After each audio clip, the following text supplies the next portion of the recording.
కనకాంబరం మొక్కకి ఎక్కువగా పూలు పూయాలి అంటే ఇప్పుడు నేను చెప్పే ఈ 3 టిప్స్ పాటిస్తూ అలాగే నేను చెప్పే ఫెర్టిలైజర్ కనుక ఇచ్చారంటే చెట్టు నిండా కూడా ఎప్పుడు ఫ్లవరింగ్ ఉంటుందండి. నమస్తే, welcome back to our channel Netra vlogs in Telugu. First time మన ఛానల్ని ఎవరైనా కొత్తగా చూస్తున్నట్లయితే ప్లీజ్ లైక్ చేయండి, షేర్ చేయండి, ఛానల్ని సబ్స్క్రైబ్ చేసుకొని పక్కనే ఉన్న బెల్ ఐకాన్ యాక్టివేట్ చేసి పెట్టుకుంటే నేను వీడియో పెట్టిన వెంటనే నోటిఫికేషన్ అయితే వస్తుందండి. సో దట్ మీరు మిస్ అవ్వకుండా అయితే చూడొచ్చు.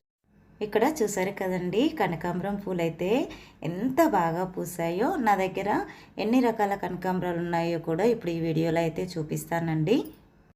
ఈ కనకాంబరం మొక్కలు ఎండ వాతావరణాన్ని అయితే ఎక్కువగా ఇష్టపడతాయండి. సంవత్సరం అంతా కూడా పూలు పూస్తూ ఉంటాయి. కానీ ఈ సమ్మర్లో మాత్రం షేడెడ్ ప్లేస్కి షిఫ్ట్ చేసుకుంటేనే ఫ్లవర్స్ అనేది ఇంతలా పూస్తాయండి. లేకపోతే మొక్కలు అనేవి ఎండ వేడిని తట్టుకోలేక సడన్గా మొక్కలు చనిపోతూ ఉంటాయి. లేదంటే వచ్చిన ఫ్లవర్స్ అనేది కూడా చిన్న చిన్నగా పూస్తూ ఉంటాయండి. అలా కాకుండా ఉండాలంటే మనకి ఒక 2-3 అవర్స్ ఎండ తగిలినా చాలు. మిగతా టైం మొత్తం కూడా నీడలో పెట్టుకుంటే మంచిది. పెద్ద మొక్కలు ఉంటాయి కదండి, వాటి నీడలో పెట్టుకుంటే సరిపోతుందండి. లేదంటే మనము షేడ్ నెట్ వేసుకున్నా సరిపోతుంది. ఇక్కడ చూస్తున్నారు కదండి, అసలు రెడ్ కనకాంబరము. ఇది చాలా రేర్ ప్లాంట్ అండి. అసలు ఎన్ని నర్సరీలు తిరిగి తెచ్చుకున్నానో దీన్నైతే. ఒక మొక్క నుండి 3 మొక్కలు అయితే రెడీ చేసుకున్నానండి. వీటి నుంచి సీడ్స్ కూడా వస్తాయి మనకి. సీడ్స్తో కూడా ఈజీగా ఈ రెడ్ కనకాంబరం మొక్కనైతే పెంచుకోవచ్చు. కానీ మనకి నాటు కనకాంబరం అంత ఎక్కువగా ఫ్రెష్గా ఇవి ఉండట్లేదు. అంటే మనము అవి మొక్క మీద 2-3 డేస్ అయినా సరే అలాగే ఉంటాయండి. కానీ ఈ రెడ్ కనకాంబరం మాత్రము నెక్స్ట్ డేనే రాలిపోతున్నాయి. ఇక్కడ చూస్తున్నదైతే ఎల్లో కనకాంబరం అండి. చూసారు కదా అసలు ఎంత చక్కగా పూసాయో. ఇవి కాకుండా ఈ 2 కాకుండా సౌందర్య కనకాంబరం ఉంది, అలాగే నాటు కనకాంబరాలు ఉన్నాయి, ఇంకా ఆరెంజ్ కనకాంబరం కూడా ఉందండి. కానీ ఆరెంజ్ కనకాంబరం అయితే ప్రజెంట్ ఫ్లవరింగ్ అయితే లేదండి. ఇక్కడ చూస్తున్నారు కదా, ఇది వచ్చేసి సౌందర్య కనకాంబరం. ఫ్లవరింగ్ అయితే ఎంత చక్కగా పూసిందో చూడండి.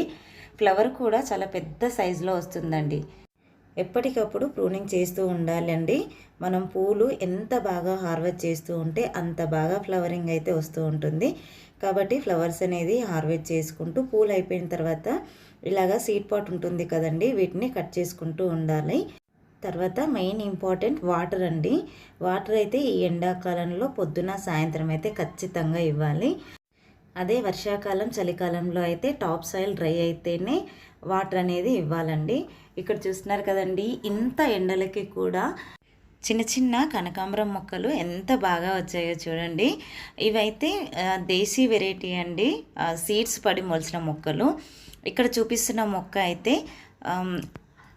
ఎల్లో కనకాంబరం అండి. ఇది వచ్చేసి నేను స్టెమ్తో ప్రొపగేట్ చేసుకున్నాను. ఈ సమ్మర్లో కూడా ఎంత బాగా వస్తుందో చూడండి. దానికి రూట్స్ కూడా చాలా అంటే చాలా బాగా వచ్చాయండి. ఈ కనకాంబరం మొక్కకి ఇసుక శాతం అనేది ఎక్కువగా ఉండేలా చూసుకోవాలండి. తర్వాత డ్రైన్ హోల్స్ ప్రాపర్గా ఉండేలా చూసుకోండి. ఈ ప్లాంట్కి అప్పుడప్పుడైతే మిల్లీ బగ్స్ ఇంకా పిండి నల్లి అనేది అయితే వస్తూ ఉంటుందండి. కాబట్టి వారానికి ఒక్కసారైనా ఖచ్చితంగా నీమ్ ఆయిల్ అనేది స్ప్రే చేసుకోండి. మొక్కలకి మనం ఎలాంటి స్ప్రే చేసుకున్నా సరే ఈ సమ్మర్లో ఖచ్చితంగా ఈవినింగ్ మాత్రమే చేసుకోండి. అలా అయితేనే మొక్క అనేది హెల్తీగా ఉంటుంది. అలాగే మనము ఏ ఫెర్టిలైజర్స్ ఇచ్చినా సరే ఈవినింగ్ టైంలో ఇస్తేనే మొక్క అనేది తీసుకుంటుందండి. ఈ ఎండలకు మొక్క అనేది మార్నింగ్ ఇచ్చామనుకో మొక్క అనేది వడలిపోతుంది. సో అలా కాకుండా ఎప్పుడు కూడా ఫెర్టిలైజర్స్ అనేది ఈవినింగ్ అనేది ఇవ్వడానికి ట్రై చేయండి.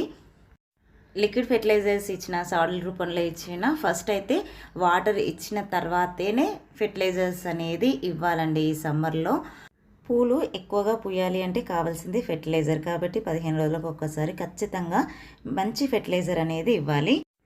ఇక్కడ చూస్తున్నారు కదండి, ఇది బూడిద అండి, కట్టెలు కాల్చగా వచ్చిన బూడిద. దీనిని చిన్న టీ స్పూన్ అంతా మొక్క మొదట్లో వేసుకుంటే కనుక మంచి రిజల్ట్ ఉంటుందండి.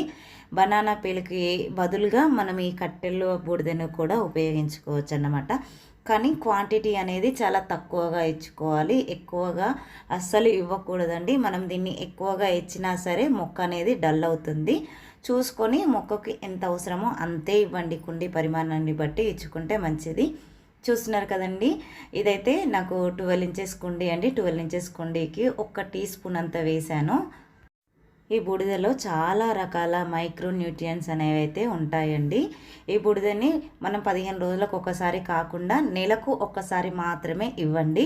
చూస్తున్నారు కదా, ఫ్లవరింగ్ అనేది మీ గార్డెన్లో కూడా ఇంత చక్కగా తీసుకోవచ్చు.